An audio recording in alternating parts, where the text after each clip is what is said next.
everyone, I'm Nitsahone, and it's time for another MTG Top 10. Normally I only post them on Friday. This week we're doing this bonus one here on Wednesday.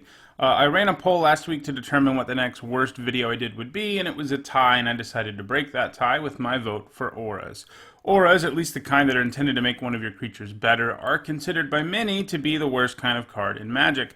This is because they can lead to some serious card disadvantage, since if your opponent kills your creature with an aura on it, they get an automatic 2-for-1. This doesn't mean no auras are good. The kind that get around this, like Rancor for example, are actually quite good. But there are a ton of terrible auras out there. I decided to actually do this bonus MTG Top 10 this week, with this one focusing on auras that enhance your creatures, and the other one focusing on auras that are meant to weaken your opponents, since there are a ton of bad ones in that group too, and that video will be out on Friday, the usual day for MTG Top 10s. Anyway, there are a lot of bad auras out there that just don't do enough to make the card disadvantage risk worth it, and some that provide such a small bonus for your creature that they really aren't even worth the card in your deck. In this video we'll talk about my 10 picks for the worst offensive auras in the game's history. To be considered for this list, a card had to have not been good in Limited, never saw play in any serious constructed format, and be played very little in EDH. By looking at all three of these areas, I'm covering most of Magic's player base. If people aren't playing a card in any of those formats, or didn't play that card in any of those formats, that means it's pretty bad, especially because some very narrow cards that are kind of bad, in most cases, can sometimes find a home in EDH because it's such a wide open format. But that's not so true of the cards on this list. These are cards that you should pretty much never play in any format, unless you like losing. Let's get started at number 10. At number 10, we have Cloak of Confusion. There are a lot of weird effects like this on old auras, deciding not to do damage in exchange for an effect, and most of them are bad. This is the worst of the bunch, though. These auras are all bad because they don't actually do anything right away. They don't make your creature bigger or harder to block. They only do something if your opponent doesn't block the creature, and even then, you have to decide not to do combat damage to your opponent for it to actually do something. In this case, having them randomly discard a card. It is kind of a cool design. Sometimes you'd rather have your opponent discard a card than do damage, but the problem here is that you have to put this on a creature that is already good anyway. It has to have evasion or be too big for your opponent to block it for this to even be worth it. The great auras of the game make any creature into a threat, and this just doesn't do that, and neither do any of the other cards on this list, really. As a result, this sees play almost nowhere, and it really shouldn't.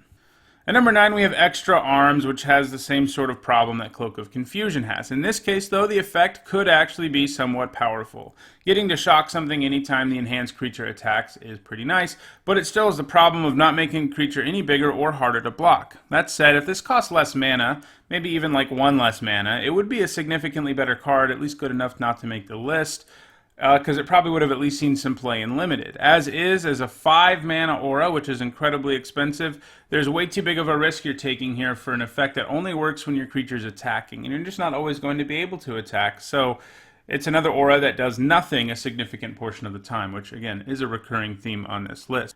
At number 8, we have Pretender's Claim. This one sort of has a reverse effect from the Cloak. In this case, if your opponent blocks your creature, you get to do something.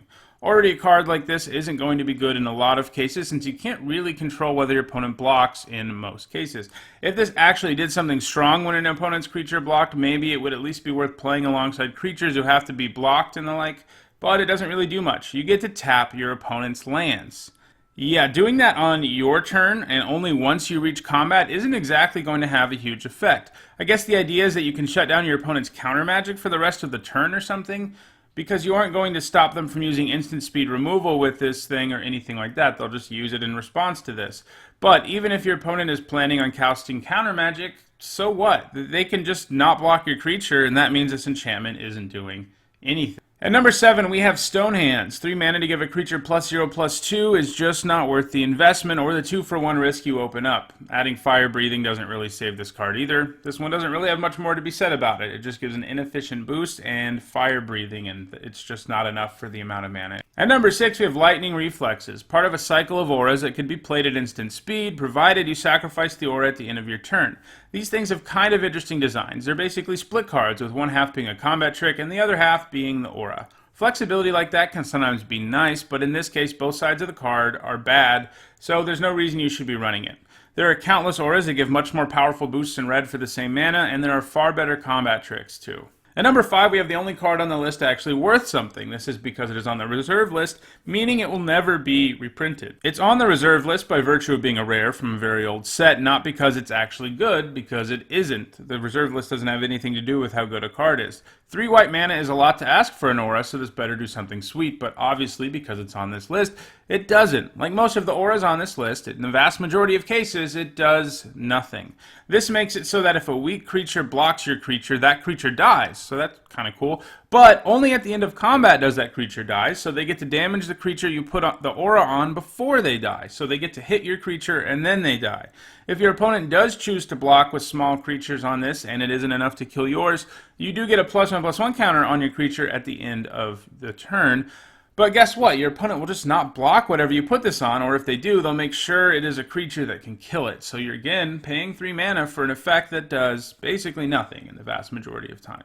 At number 4, we have what I think is the most flavorful card on the list, so at least it has that going for it, and that is Veteran's Voice. This is a cheap aura, so it has to be pretty terrible to make the list. I mean, what should we expect for 1 mana? Well, more than this. This doesn't actually enhance the creature that you put it on. Instead, it makes it so that creature, who I guess becomes a veteran flavor-wise, can tap and pump one of your other creatures by +2/+1. The idea being that your veteran creature gave some advice to your other creature to improve its ability to fight. But yeah, this is another aura that does nothing far too often, since you need to have another creature in play, and the cost of tapping down one of your other creatures to do this is very real, and just not worth it in the vast majority of cases. At number 3, we have Street Savvy. Cards that are meant to hose Landwalk are basically always bad, because Landwalk isn't very good. Street Savvy gives a pretty insignificant stats boost, and that very insignificant ability to block Landwalk creatures. Sure, it only costs 1 green, but there are literally hundreds of other cards that cost 1 green that are more useful than this one. At number 2, we have Nature's Kiss, which is Surprise, another aura that won't do anything a significant portion of the time.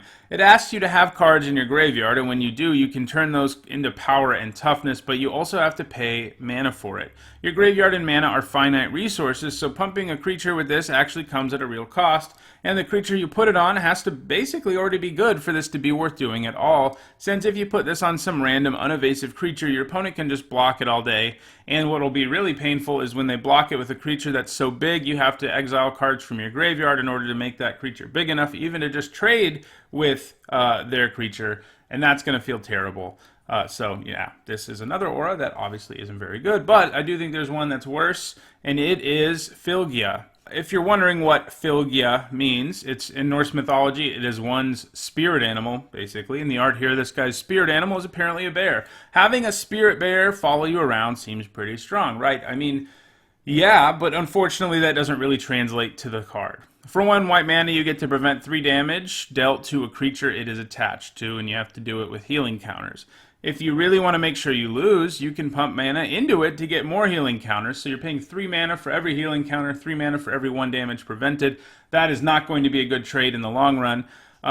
So yeah, I mean, preventing damage effects are very frequently not very good, and this is one of the worst ones around. It also opens you up, of course, to 2-for-1 effects that all auras do. So yeah, this is, I think, the worst offensive aura of all time. That does it for this video. If you enjoyed it, don't forget to like it and share it so others can enjoy it too. If you want to make sure you catch future top 10s, including this Friday's top 10 about 10 more terrible auras, the kind that are meant to weaken your opponent's creatures, don't forget to subscribe. Thanks for watching.